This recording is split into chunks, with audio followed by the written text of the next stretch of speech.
Kaya mo ba? Kaya. Tay, commission. Thank you, boss. Nagpahinga lang nga kami saglit diyan at kagaling lang namin sa trabaho. Nag-chat kasi sa amin na meron doon magpapapick up ng LBC. Tama ho kayo, balik LBC na naman tayo sa mga commission at racket. Doon nga pala namin kukunin sa building A or second floor yung box na magpapapick up. Ang mga magtatanong dyan, ako po ang agent dito ng LBC sa aming compound. Pwede po mag-order sa atin ng empty carton at magpapick up kay Pinoy Diskarte TV. LBC na po ang bahala sa inyo mag-deliver ng empty carton. Nandito na nga kami sa kwarto at pinasok na namin, mukhang naka-istorbo pa nga kami. Buti na lang talaga, medyo magaanggaan itong large na binapick up ni kuya. Hinili na nga sa akin ng may-ari na ako na daw ang bahala mag-pick up, makipag-transaction. Wala na kasi siya at pumasok na siya sa trabaho. Ay, laki ng katawan. Akin na may takot na takot sa camera itong si Bert. Nakaubad pa.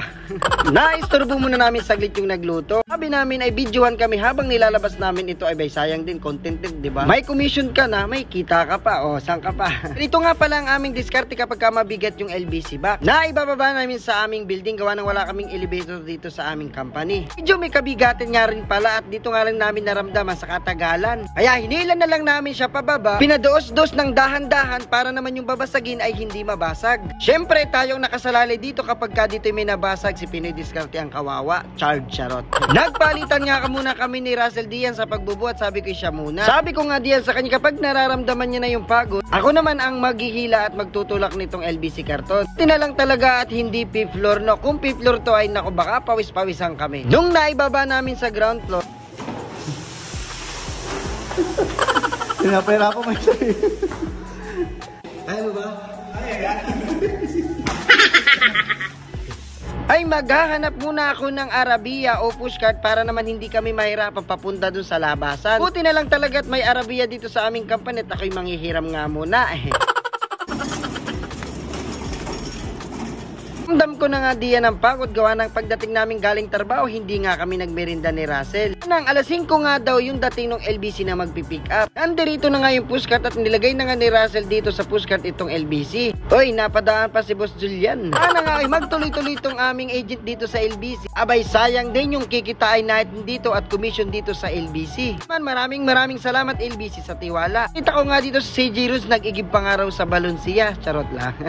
Ilang minuto nga ay dumating na yung magpipick up na si Boss Johnny. Nga pala yung Pilipino nagpipick up ng LBC. Siya rin nga pala yung nagkuha sa atin ng agent para dito sa LBC. Uy, thank you Boss Johnny. Uy, nagpadala na naman si Pinoy Diskarte Hindi huto sa akin. Pinagkatiwala lang sa akin to ng may-ari. Ako na nga nagsulat ng lahat ng deals niya sa resibo. Dahil ako yung agent, ako lahat ang gagawa.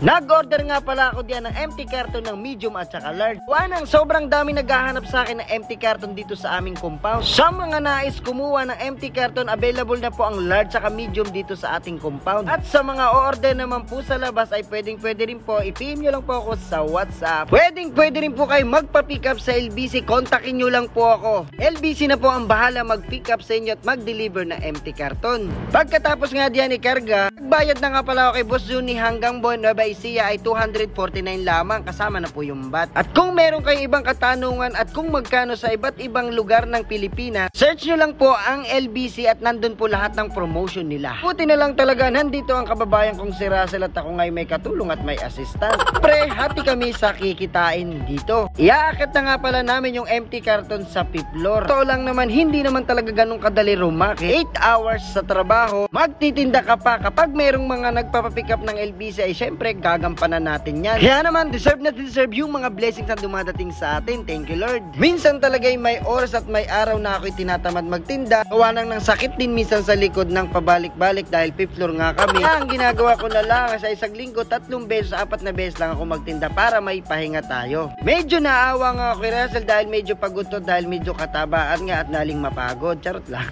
Pag nga kami aakit dito sa fifth floor, may dala-dala kaming mga pinamili. Tapos ay magtitinda ako. Hindi na nga lang ako tumitingin kung ilang floor na. Tapos ay malaman-laman ko, ay dito na pala ako. Ay salamat naman. Sabi ko nga diyan sa sarili ko, pagka ako yuman-yaman at marami akong kinita sa pagtinda, ay magpapagawa ko ng elevator ng sarili ko. Charot lang. Parang walang katapusan namang hagdan ito. Kahaba. Sakit sa binti. Kailangan ko nga magtiis, magtiyaga at magsipag. Gawa ng kami ay nalooban ng bahay nga sa Pilipinas. Ngayon ay nagpagpagawa ko ngayon ng bintana. Gawa ng yung aking bintana ay kawayan laang. Ngayon nga ay grills na siya at bakal na siya na pinagawa namin. Malalaman nyo yan sa sunod kong vlog dun sa bahay. Kaya naman, anumang hirap yan, kailangan natin tiisin yan para sa pangarap. Sabi nga nila, kapag may pinaghuhugutan ka ng lakas, hindi mo mararamdaman yung pagod. Lalo na kapag kapamilya mo na ang pinag-usapan mo, ay gagawin mo talaga ang lahat. Kaya naman, salute sa lahat ng magulang na ginagawang lahat. Tay. Commission. You know? Thank you, boss. Isang oras nga lang namin ginawa ay nakakomisyon agad si Utoy. Tuwang-tuwa ay Yun lamang po. Maraming po salamat. Ingat. God bless. Thank you Lord sa blessings.